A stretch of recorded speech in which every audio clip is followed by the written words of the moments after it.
Me, 28, and my sister, 28, are twins and were up until a couple of years ago very close. In high school, I was the kid that everyone bullied, and one guy, in particular, was the worst of all. He did more than anyone else to make my primary and high school years. We went to school together from 5 years old until 18, a living hell. In addition to the daily taunting, he intentionally caused me to break my arm, pushed me into the concrete while we were playing rugby on the adjacent grass, and gave me multiple black eyes, one of which caused a retinal detachment which required a scleral buckle to fix. Needless to say, I hate him and everything to do with him. My sister started dating him a couple of years ago, and during this time I've made it no secret how much I resent him. Despite this, my sister has gone ahead with this relationship, and at the cost of whatever our relationship meant to her. They recently announced their engagement and my sister sent me a letter saying she hopes I will get over my grudge and attend her wedding. I replied by writing a very lengthy email that can basically be summed up as, "Life is short, and I don't want to spend it in the presence of people that made my youth a living hell. By getting engaged to, name, you've made it clear that is impossible unless I cut you out of my life.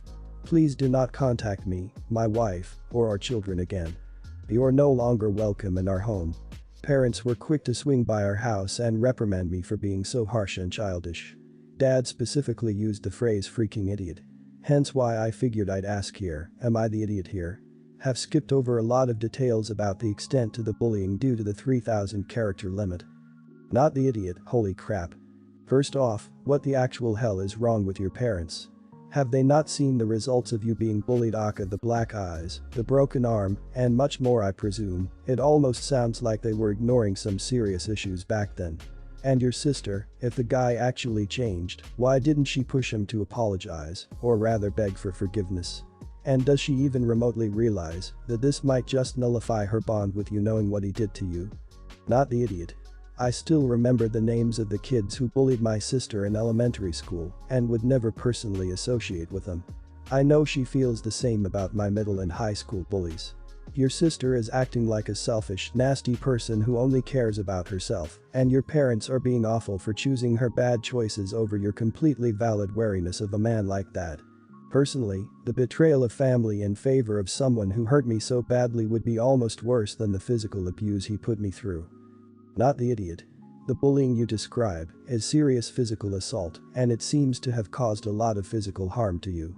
Your sister either doesn't value her relationship with you or has no respect for you. She saw what kind of damage he was doing to you and still just classifies your feelings as a grudge. Your parents are also idiots for not supporting you in your decision. They also saw what he did to you, and I'm shocked that they don't resent the guy who was repeatedly assaulting their son. I'm 32, she's 34. We're not close, like at all. Prior to my wedding, I last saw her when I was 24. We don't talk online, we're not friendly with each other, but it was a familial obligation to invite her to my wedding 2 months ago. Why we're not friendly is another story, but I'll keep this post on topic. My sister has epilepsy. She has seizures infrequently. However, my mother and I believe she exaggerates them. She has admitted to faking seizures in the past to get out of obligations.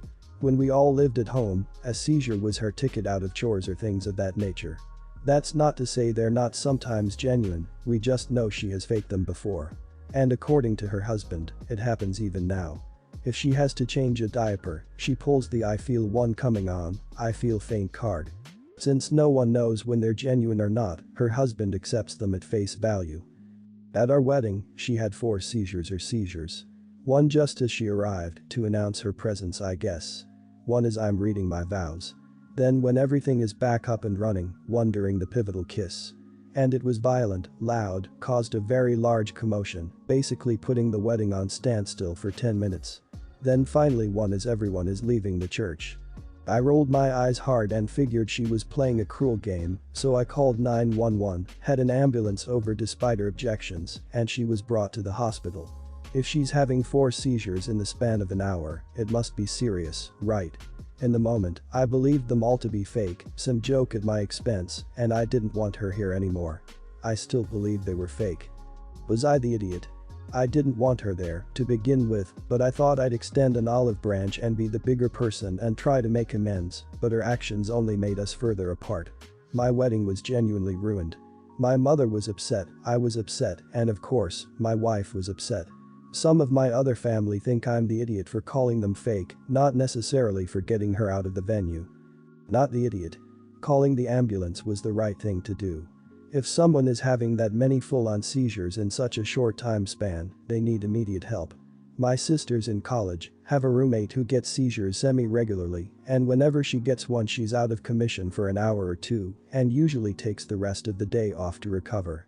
Those kind of things, when they're authentic, completely sap you physically. If she was able to handle 4 seizures in an hour and didn't want to be seen at a hospital for it. Not the idiot. I used to work at a care home for epilepsy sufferers who also had other mental illnesses.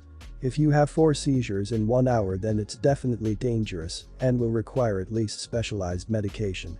And they were big ones, people noticed. Loads on epilepsy sufferers can have teeny tiny seizures that last for 3 or 4 seconds and are barely noticeable. Even these need to be monitored. She can't say a word because you did your due diligence by calling an ambulance, and she has to live with the guilt of wasting emergency services time. Not the idiot. My sister was diagnosed epileptic when she was 3 years old. She has pretty mild absent seizures, very rarely, but she literally ends up with the worst migraine and needs to sleep it off for 10 hours. If she had 4 seizures in a matter of minutes, you bet your back I would be calling an ambulance. Your sister is using her disability to get attention, no matter the situation. I'm so sorry she did this to you on your wedding day. And the fact that she was all "no, I'm fine" just proves this. First, some info. I live with my roommate in a 2-bedroom apartment. I work night shifts, so I don't know who he brings home at night. He works a regular daytime job, so we barely see each other or talk. He has had a long-term sweetheart girlfriend that I know personally. Now for the main part. Around 10 a.m., so at a time I was sound asleep, I heard an insistent knocking, followed by my phone blowing up, followed again by knocking, and so on. I go open the door, and there's my roommate's girlfriend, looking like she ran here. I'm not very friendly when rudely awoken, so I just barked "what?" She apologized 1,000 times and asked if she can get a pendrive she gave her boyfriend, and that it is very urgent cause she forgot to copy something that was on it. I admit I was barely listening, but she looked in a hurry, and I just wanted to go back to sleep, so I let her. My friend is not a tidy person exactly, so I wasn't surprised when she couldn't find it on the desk and just started going through his stuff. I just went to living room and sat on the couch until she finally left the room. I kinda fell asleep, so I don't know how long she was there. She acted weird when she woke me to close the door. I asked if she has everything cause I am not leaving the bed again, and she just said that she is not coming back for sure, and I just let her out and locked the door and went back to sleep. Later that day I'm at work and my phone is blowing up and it's my roommate, weird cause he never calls me at work. I call him back when I have a sec thinking someone died or something, and he's screaming and crap. Long story short, cause that was a really long and confusing convo. He brought some girl home, as he apparently sometimes does, did the deed, and she left some evidence behind that he didn't bother throwing out because he never expected anyone to go through his crap, much less the girlfriend. Well, his girlfriend broke up with him later the same day, and he blames me for her finding out and ruining the relationship. So like, am I the idiot? I mean, yeah, maybe I shouldn't have let her in or should watch her do what she did, but I was sleep deprived and I didn't know he even was hiding something, you know. Not the idiot. The reason you let her in wasn't that she wanted to snoop through his stuff, she just needed something she gave him, urgently. That was a legitimate reason for you. As for who the idiot is, it's very clear that it's the cheater. He ruined the relationship himself. If one of the partners is cheating, the relationship is already ruined, whether both of them know it or not.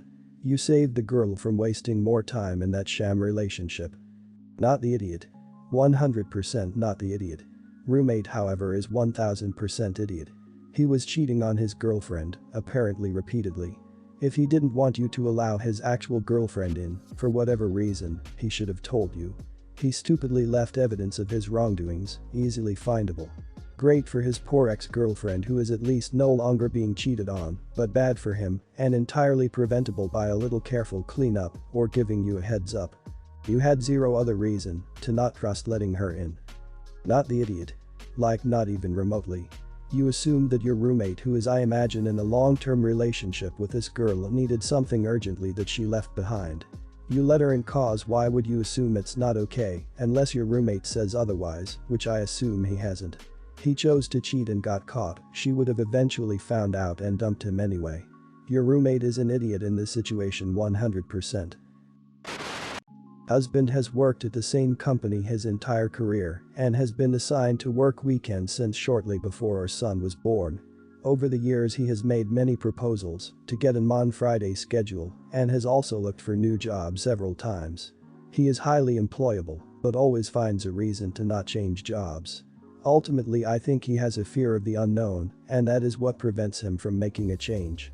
Our son's greatest joy in life is competitive sports, which makes our lives extremely busy. Since husband works weekends, the bulk of the sports burden falls to me. I don't mind, because sports are important to our son. But it's hard. Husband often has to go into work at 5 a.m. and work until midnight so he can attend the games, so I'm basically a single parent on the weekends. It's not just about the sports, of course, it's not ideal for our family life in general.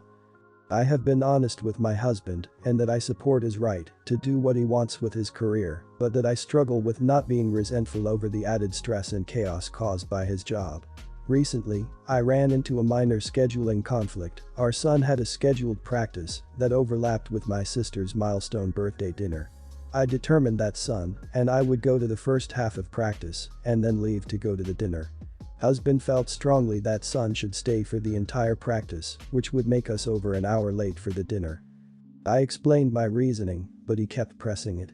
Finally, I told him that, because he works weekends, the burden of scheduling every practice or playdate or social obligation falls to me, and if he doesn't agree with how I manage, that he needs to get a different job so he can actually participate in the process.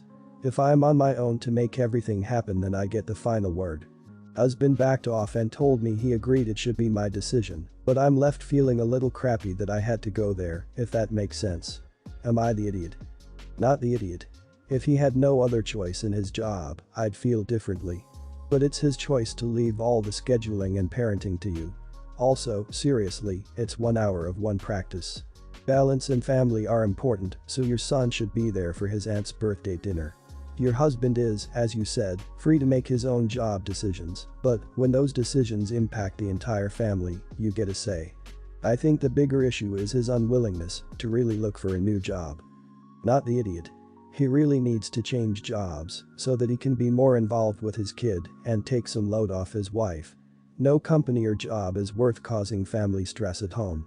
I began job hunting when our second kid came along because there was no way my wife would put up with wrangling 2 small kids every weekend morning while also working a Mon-Friday job herself. Management had a Pikachu-shocked face when I quit and rejected all counter offers after they repeatedly turned down my more weekends requests. As a coach for 2 youth sports and a father of 2 no idiots here. Dad is right about fulfilling obligations, but also you are trying your best to fulfill those obligations by going to half of practice. You are doing your best in balancing everything, and not everyone would even attempt half practice. That's the coach opinion. The father opinion is you are the one taking them practice and games. You get to make the call on when, where, how, and why that happens. He does obviously have a say in the matter, but at the end of the day, it falls on you. Keep up the good work and please don't feel like crap. My brother-in-law saw one of those stupid videos where they destroy the video game console in front of the child to teach him a lesson. I heard him planning on doing that to my nephew because he failed 2 courses at school. He is 12. I tried talking them out of it, telling them that's not the way, sell it, hide it, whatever, just don't do it. That was my point.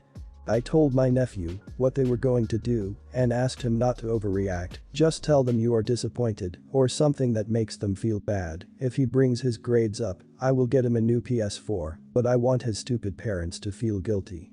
Last week, my brother-in-law sat in a chair, have a couple of idiots friends holding him, and proceed to destroy the PS4 with a baseball bat while laughing and yelling and recording. My nephew had a poker face, did not move at all, and whispered something and laughed. His dad stopped, asked everybody to shut up and asked him, "What? Why are you laughing about?"